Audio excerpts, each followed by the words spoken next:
Hey everybody, I just wanted to do this quick little video to talk about some things I want to talk about in regards to what's going on with Israel's attacks against Palestine. The reason why I say it like that is because it's pretty obvious who has more power here, and that is Israel. And what they're doing with this power is obviously abusing it. So that's why I want to come on here and talk about it just for a little bit and just say that this shouldn't be looked at as something that we should just brush off and something that doesn't concern us because it is a human rights issue. So when I see a lot of people like in the commentary community just brush it off as if it really doesn't matter that these are Palestinian people, even going as far as to reference what a lot of what a lot of Israeli people said about Palestinian people, about how 3,000 years ago some land was took. Let me tell you something. I don't give a fuck what happened 3,000 years ago, and neither should you, because that was 3,000 years ago.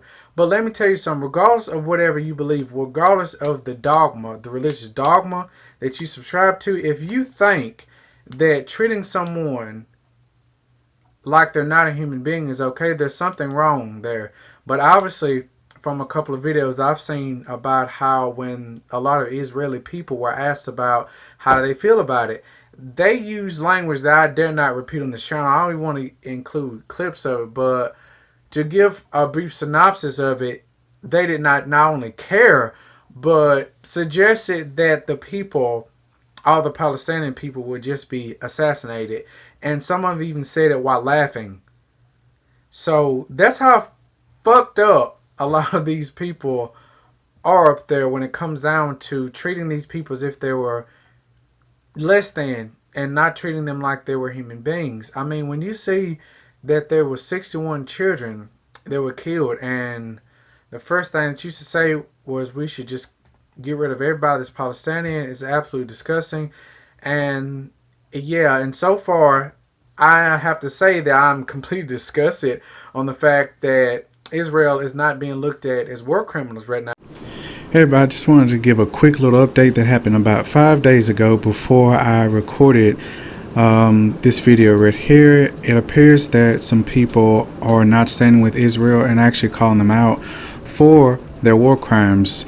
And according to what this article says right here, that Rashida Tlaib accuses Israel PM Netanyahu of war crimes, calls for accountability. And yes, I would like to say, I wouldn't even say that this is like an accusation as in like an unfair one, because he did allow a road to a hospital to be bombed, and that is a war crime. The article goes on to say U.S. Representative Rashida Tlaib called for Israel's Prime Minister Benjamin Netanyahu to be held accountable for war crimes amid escalated conflict between Israelis and Palestinians that at the time of 5 days ago left dozens of Palestinians dead, including 16 children. And I'd also like to say that this isn't the first time that Benjamin Netanyahu has been accused of doing war crimes. I mean, as far back as 2009 and 2014, where he used white phosphorus bombs against Palestinian areas. So this isn't the first time that he's been called out about this, and each and every time nothing really was done about it. But I would like to say that this man really is a war criminal, and he does not care about these people's lives. And it's pretty much at this point, it's almost like an ethic cleansing in a way, because it seems like he does a bunch of damage to them that is really never really repaired, and then he backs off when people start to call him out. And then he does the same thing a couple of years later, and this is just another instance of that cycle. But the man is a war criminal, and yeah, the U.S. President Biden, should be calling him that as such out loud, read out in public. I do not care. Yes, I voted for President Biden, but doesn't mean that I will stand with the bull crap, because that's what you're supposed to do. If you vote for someone, you are not supposed to allow them to just get away with any old type of thing, which was the main problem with Trump, is people let him get away with too much. But I believe if we stand together and start stomping on his toes and start saying that, hey, yo, bro, we need you to respond to this, I bet you he'll get his act together. But I'll do a video about his response to it on Sunday. because you're not supposed to destroy a road that's going to a hospital like they did. They also destroyed a media building as well. So I do not agree with that. I say I don't give a fuck where it is.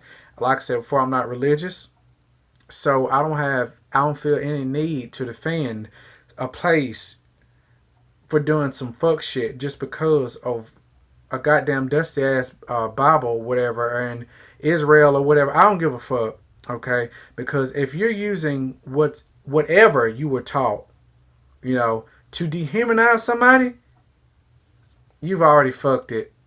You've already fucked it. But yeah, just looking at the videos of seeing like those kids, especially like this one video of this like 10-year-old girl crying. I won't put it on this channel because it's too much. Like, but I will leave. You just look it up for yourself, about that because it was absolutely heartbreaking. But just saying stuff like that, and then on the juxtaposition of it, seeing people saying that they really don't they don't care. American commentators, pretty much trying to brush it off, saying that we should keep on saying with Israel. I say fuck Israel and fuck anybody else that think that this shit is cool. But anyway, you guys, I will be back. Bye, darlings. And as always, I'm Artifacts96. I have nothing to lose but everything to gain. Bye.